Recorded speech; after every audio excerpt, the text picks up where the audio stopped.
outstanding and world-class vision and world-class this. I'm a real leadership geek, honestly. I've spent my whole career reading books and chatting to people. I just find the whole thing and the announcement, the way it's been announced, bizarre. If you could move away from a model where teachers are so intensely focused.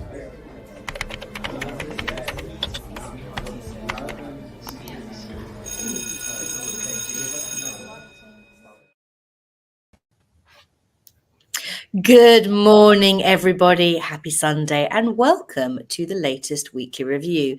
Today, I have got Christopher, John and Leanne with me. Good morning to you all. I hope you are well and ready and raring to go with today's stories.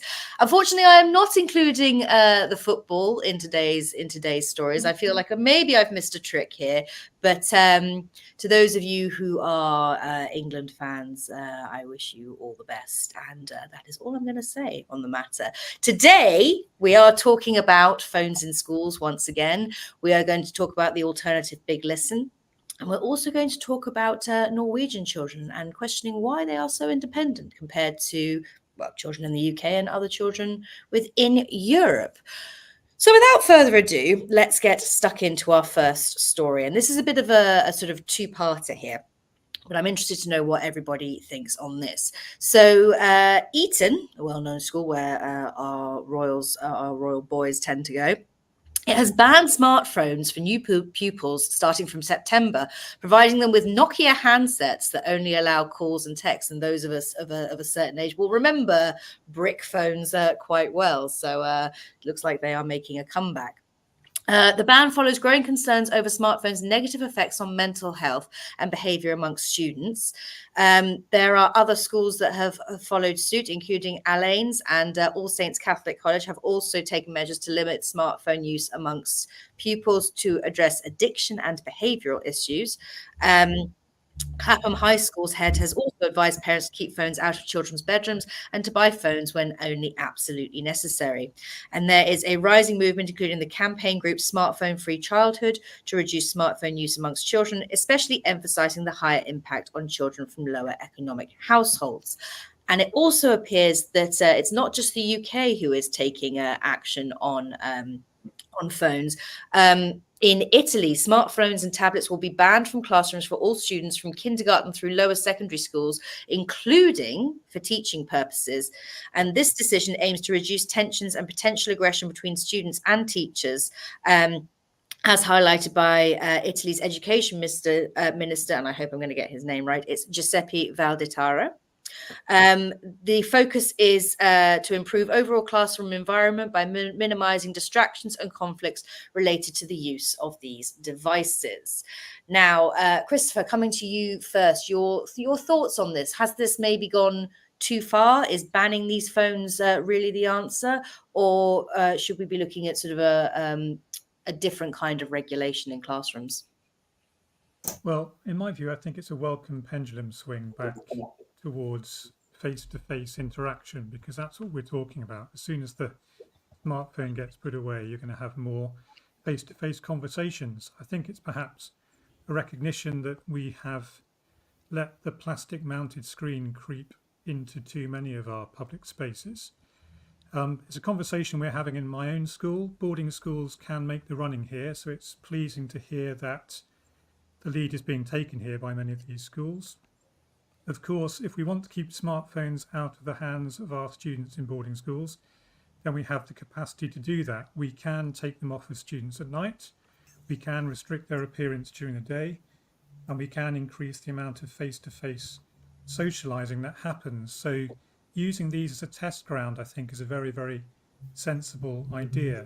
We already operate a series of phone-free retreat days when students go out of their main classrooms and do things together as a boarding house or as a year group out in the countryside. We think that has a positive effect on the students' interactions with one another, both within their own peer group and within the wider peer group of their boarding house, which is multi-age. These often involve extended activities in the outdoors, long countryside walks, and we know that these are often ideal settings for deep, meaningful conversations. So I'll be watching this carefully and keeping an eye on what positive outcomes arise from this scheme. Good idea, I think.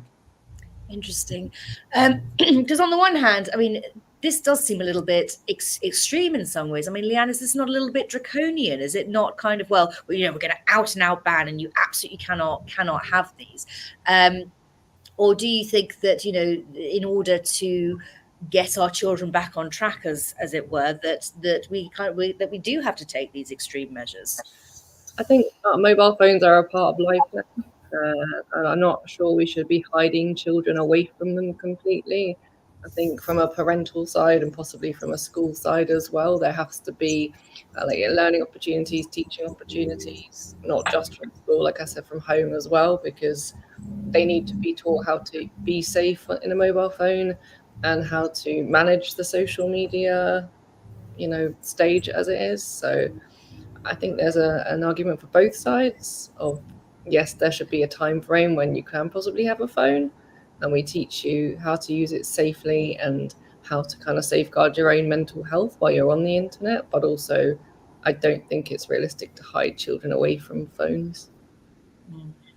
And John, you've obviously seen a lot of change during your teaching career. You continue to see it now as we discuss it regularly. Just coming to Italy, where they're banning iPads as well. Surely, with the use of AI and all these things that are only going to continue in classrooms, surely taking away iPads as well is a step too far. Surely, as Leanne has alluded to, this should be a case of, well, not if you can't beat them, join them, but maybe looking at a way to embrace this technology in a healthy manner. Well, thank you, Lucy. I thank you for your introduction there. I have seen some change. I feel like I should say that I miss the wax tablet or something like that right now, but no. I'm not trying to shame you, John, I promise. Those are the days. But I completely agree with both Chris and Leanne there, because I think as a society we are feeling our way, and instinctively I don't like the idea of bans and blanket bans and so on, but that schools are experimenting with this, and that they are particularly, is curious, isn't it, that some of our big private public schools, as it were, are the first to experiment with this. There often are places which are more concerned, it seems to me, with mental health than many of our state schools. But there we are, you know, and I think that it's an experiment. You should watch it, see what happens.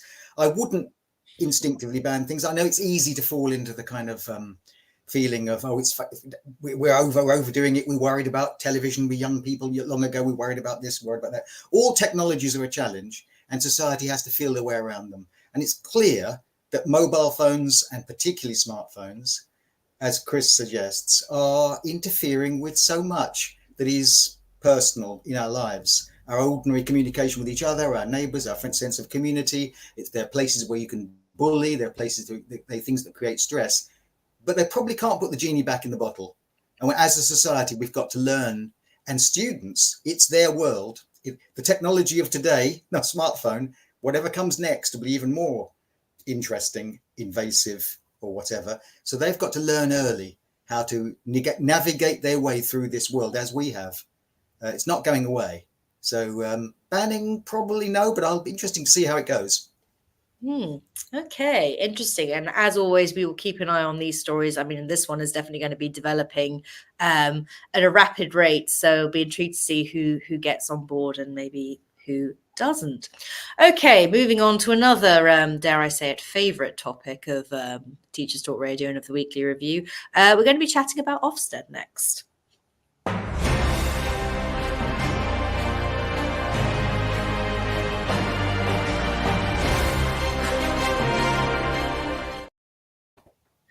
So we've had the big listen and we've had the alternative big listen. So let's have a look at how this has developed.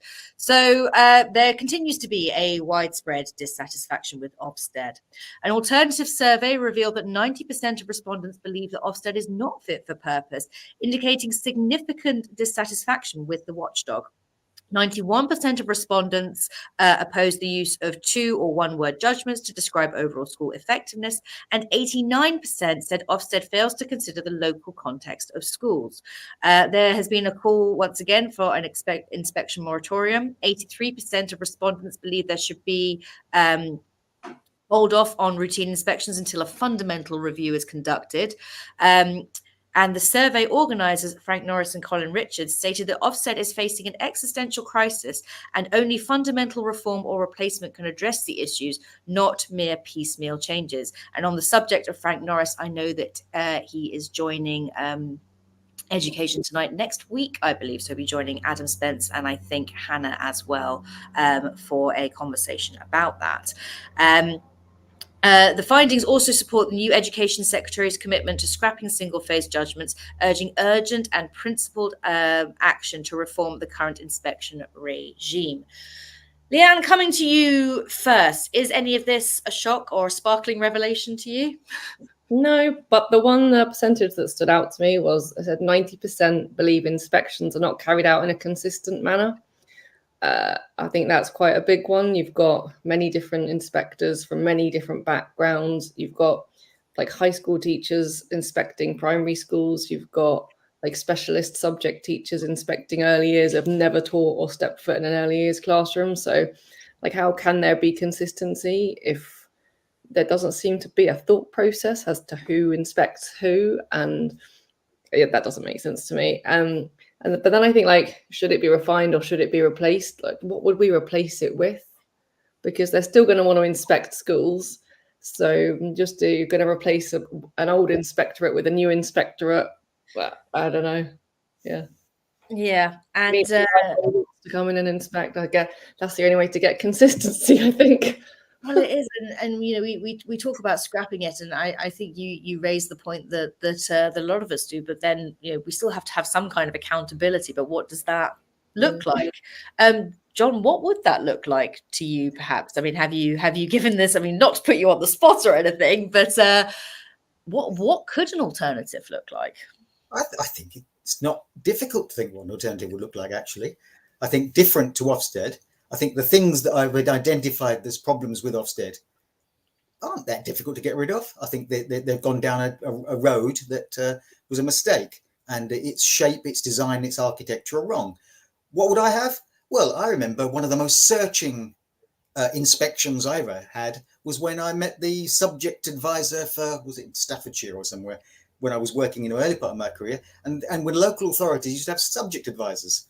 And I was teaching history, and he came in and he was a history specialist. He knew more about the subject than I did. He knew about everything to do with it. And he was very good. And he watched a couple of my lessons, and it wasn't confrontational. It was advising in the truest, most challenging sense. That is inspection. Inspection is, and teachers want it. But, you know, whenever you talk about this and teachers complain about Ofsted, someone somewhere will say, well, you know, in my job, we have reviews and inspections and reviews. All teachers accept that some form of accountability and inspection is necessary. You don't want to go back to the days where schools just sort of got on with it and things happened. People have stories of the 1940s and the 50s when there were dreadful things going on in schools. No, there has to be inspection, but it has to be, the principles I would set out would be cooperative, collegial, creative. I don't know, I'm getting a bit alliterative there, but it would be something in which the teacher benefited and bought into the process. What's missing from Ofsted right now, and it's no surprise, when you have a big listens are either they're listening to the things they want to hear, so they set the parameters so they get the answers they want, or the big listens tell you what you knew anyway. So go into any staff room before any big listens took place and talk to 4 teachers and tell them what's wrong with Ofsted, and they'll tell you this. They'll tell you what's come out about Ofsted. It's not in any way a surprise. So I would change Ofsted. I would get rid of it, but I would replace it. Yes, definitely, with something altogether more supportive and altogether more collegial and more of a benefit to teachers, which I could sketch out on the back of an envelope if you liked. It would be easy. I think we need to get John in charge of this. Just before I come to you, Christopher, JBL, who has started listening in regularly, so it's lovely to have you again. My first change to lesson observations will be to give Ofsted inspectors a blank sheet. There is no one way to teach. I've never once written my teaching objectives on the board. The way that works for you is the best way to teach. Well, yeah, it's. Yes. Interestingly, Chris, what do you make of that comment, and what do you make of this whole story? Is any of it shocking to you, and what would your alternatives be? Well, no, I'm not surprised, and I think the first thing to say is that Frank Norris and Colin Richards deserve praise for taking up this cause. Once you look into the study report, of course, though there are problems with the report, relatively low number of responses from head teachers in primary and secondary, which is acknowledged in the report, actually. The figures, of course, may well be skewed with responses from those with specifically negative experiences of the inspection process. But that said, should so many respondents, 1,368 of them, be put in a position whereby they have very little positive to say about their profession's chief inspection body, I think significant reform or replacement now seems to me to be the only viable solution to the Ofsted problem. I've expressed my views on this in the past. For me, there's one very obvious educational architectural system that already exists that could be adapted and applied to Ofsted, and that's the way in which the examination system in England is marked, moderated and regulated. It wouldn't be too difficult to use the teachers that mark exams to also inspect the classrooms in which that exam content is being taught. I've mentioned my jury service idea before, but I think some system whereby we have control from the centre to monitor standards, because that's what we claim the examination system does within the exam boards. A mechanism already exists for setting a standard and ensuring that that standard is met both by the people who are marking the work and by the students who are producing the work to the standard required. With a relatively small board, perhaps overseeing the standard of inspection and training within that system, so that any teacher with maybe 5 years or more experience in the classroom would be qualified to go out and inspect a similar kind of school in a context comparable to their own, I think. I believe the profession has the ability to devise a better system than the one that exists, so it's now up to the DFE to ensure that the concrete change happens in the lifetime of this Parliament, because it can be done, just requires a bit of imagination, a bit of thought and a bit of consultation. Lucy, I think, like John said, that there actually shouldn't be inspectors anymore. There should be advisors, and you should be, for want of a better phrase, inspected by an advisor, because then you'd have primary inspectors advising primary teachers, not high school inspectors advising primary teachers. I think John got it right there, advisory, not inspectorate. Yeah. So those of you listening out there, I think you've got 3 people here who maybe have got the future of all of this in their hands. So these are the people you should be listening to. Fantastic. Thank you so much. And again, this will be something that evolves over time and that we will continue talking about and that we will continue to hear about, and hopefully progress will be made. But before we move on any further, it would be delightful to hear from our sponsors that make this show possible.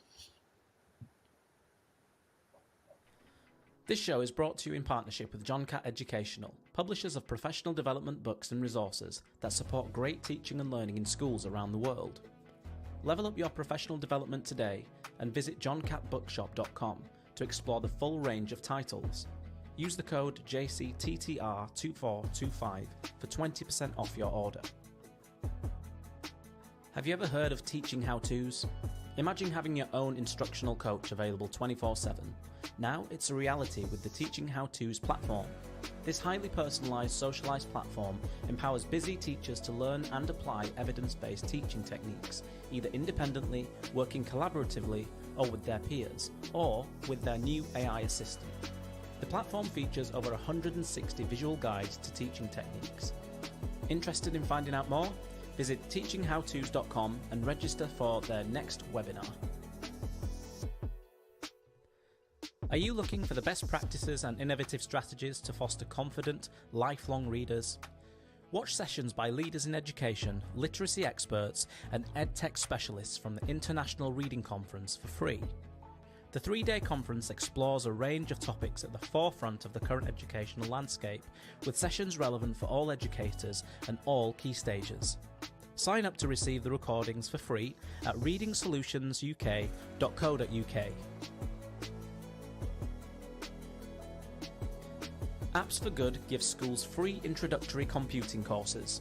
The courses are for everyone, including those who aren't computing teachers, and they're fully equipped with resources mapped to the UK computing curriculums.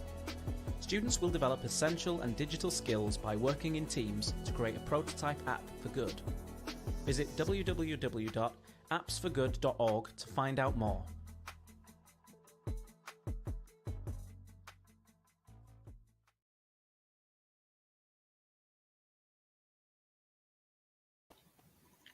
And as always, thank you to all our sponsors. And I know there's a lot of information that gets thrown out with those adverts, but it's particularly important to note that that John Cat code JCTTR2425, which if you're looking for some summer reading, is an absolutely great discount to have available to you.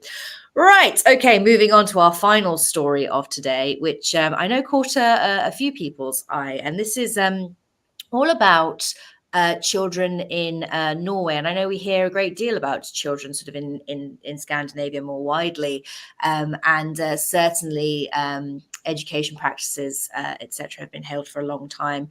And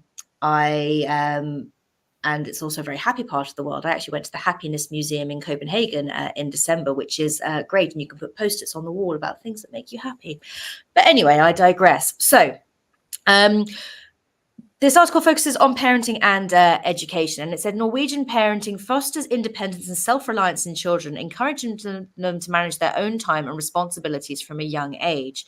The practice of free-range parenting is deeply ingrained in Norwegian culture, supported by societal norms and historical precedents dating back to the Viking era. There is safety and trust, and despite low crime rates, Norwegian parents teach their children about safety and trust them to make good decisions, often allowing them to undertake tasks independently. Post-World War II, Norwegian children were expected to contribute to societal rebuilding, a philosophy that continues to influence modern parenting, with an emphasis on mutual respect and trust, words that we don't hear so much at the moment as far as the UK is concerned. Educational environment. Norwegian kindergartens and schools promote outdoor activities, self-sufficiency, and help children develop motor skills, confidence, and independence. And whilst this whole free-range parenting approach and the whole educational approach is widely accepted, there are critics who argue for more limit setting. However, proponents believe that minimal intervention allows children to learn essential life skills naturally. Now, John, coming to you first on this one. What is it? I mean, is there anything that kind of leapt out at you when you read this, or anything that sort of you thought, we could really learn from this, maybe as the UK or as wider Europe or the wider world even? I think we can. And I think it's an article that did leap out. It really was. It was the one that made us reflect on our own attitude to children. It certainly made me on this. But when I thought of my own childhood, many years ago, when out of the front door, be back at tea time was the phrase my parents said. Tea's at such and such a time, be back, don't get run over or whatever. Where my own children, I wasn't so relaxed about them going out on the streets. They had a much more interesting childhood in many ways, but I feel guilty about the fact they didn't play out in the open, in the woods and so on, explore the environment, because I was much more fearful of the world than my parents were, I guess. And or at least that's one explanation. And so what this article does is ask you the question: how should we allow our children to flourish?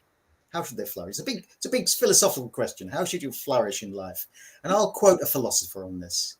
And the philosopher is that sage of Britain today, Gareth Southgate. And Gareth Southgate, who he's a thoughtful sort of chap, and he said, as we approach this football event today, he said, a quote, "We live in an angry society," said Gareth Southgate. And I thought, well, yes, there's something angry about Britain. There's something distrustful, and that trust theme has run through the comments we've made today. We're not able to trust young people. We're not able to trust teachers. We're fearful of things. Now, one of my early guests when I first started Teachers Talk Radio was from Finland. Was an academic who studied Finland, and they said if you want to understand why Finnish schools are so good, you have to look at 300 years of Finnish history. Unfortunately, you can't simply adopt Finnish schools and bring them to Britain. It's 300 years of culture, and that point is made in the article. And I think if you want to understand British schools, you understand a class system that's fearful of the working classes, that's fearful of children, and it is inculcated in us Brits, unfortunately, a sense that just over in the street beyond us, there's some sort of threat that we need to preserve our children from, and we need to preserve our children from themselves. And I don't know how we escape from that, but it's a thought worth thinking, and it's a discussion worth having. And Christopher, I know you have a great interest in this, and I'm just going to because I know you've read around this whole thing as well. So I'm just going to let you share your thoughts. Yeah, I was quite interested in this article from The Guardian, actually. A paper, of course, that has a long tradition of advocating Scandinavian social democratic solutions to British social problems and to urging us to spend more time in front of a good Nordic crime drama. But it's worth remembering, of course, as John's already quite eloquently set out, I think, that Scandinavian culture and society is very different from England. Norway is a culturally homogenous country compared with England. It's got a low population density, scattered over a large, mainly rural landscape. And although the article says it has the world's 10th highest GDP, per capita it actually has the world's 3rd highest GDP. And you have to ask, would their approach to childhood work here? I wish it could. My daughter attended a Swedish free-range activity group as a preschooler and absolutely loved it. And she really enjoys getting out and about up here in North Yorkshire. Now, if I was still living in inner city London, I'm not sure I'd be quite so happy about leaving her and her friends in public play spaces for all the reasons that John has listed. Scandinavian systems of child rearing are, I think, a good model for us to work towards in England. It will be a long, long, long journey to get to anywhere near where they are. In terms of reorganising our childcare system, there's a lot of work that needs to happen there to make this come to pass. But I was interested actually by a second article I saw this week, which is in the Oslo Broadsheet Aftenposten, which is the main kind of broadsheet newspaper that is read in Norway. Now, it's worth mentioning that the paper itself has its own dedicated parenthood section every time it's printed for education of parents and discussion of parenthood matters. But they were reporting only this week that nearly half of Norwegian young people between 16 and 36 years old have reported struggling with loneliness problems. So the same kinds of issues that impact our young people impact their young people, but their society has developed a bigger society, if you like, to be able to accommodate the challenges that those kinds of issues present for their young people. They're doing it very well. I'd like us to get closer to that kind of system. I reckon we're probably decades, if not centuries, away from that. And Leanne, coming to you, is there anything that sort of struck out to you as something that maybe as things we can maybe start to implement in the UK, or do you think that there is such a sort of a difference now and such a sort of, because I know obviously you're working in early years, is there anything that you think, because it starts so young now and you know, these kindergartens are in Norway are sort of teaching independence from such a young age, is this something that maybe we could start to implement, or certainly aspects of it? Those are hard comments to follow from John and Christopher, but I think it's more of a cultural, societal issue than anything in education could fix. But I do think we're very risk aware, and like we were talking before we came on about residentials and risk assessments, and everything in school is so like risk assessment attached. Everything is attached to a risk assessment. Like you go on a trip and you have to like walk the route to wherever you're going, and You know, if you have to cross a road, like, well, that's a risk assessment. It's a corner, a car could come past, and with everything is just so risk based. And like following on from that in school, it's like every teacher has the worry of like, will I be blamed if it's not on the risk assessment, or if I miss putting that on the risk assessment? And I think, yeah, it's a big society culture change that would have to take place to affect schooling in that manner. No, very, very interesting indeed. Sorry, Leanne, carry on. Oh, that was John. Go on, John. I was going to say, just going to add that risk assessments. How many risk assessments are almost a model of this for our age? A big list of things, mostly unread by the people that sign the bottom of them, covering every possibility from alien attack to the plague, and they have no impact on lowering risk at all, and yet they do have an impact on raising levels of anxiety, I don't doubt. At no point could last year could I have preempted the fact that I was going to come back from residential with a parasite. So yes. you can try. I bet that was on the risk assessment somewhere. Avoid That's the only thing that wasn't, but it has become a running joke ever since. So there you go. Apparently the two teachers that took the group to that particular camp this year were having a right old laugh about it. It's similar to the hazard perception you have to do to get your license in the UK. And I remember when I was practicing for it, my brother was like, what if an airplane falls out the sky? You're not going to be ready for that. So yeah, same thing. You can't be ready for every risk. It's just not possible. Oh gosh. Anyway, on that note, I think we should move on to shows of the week.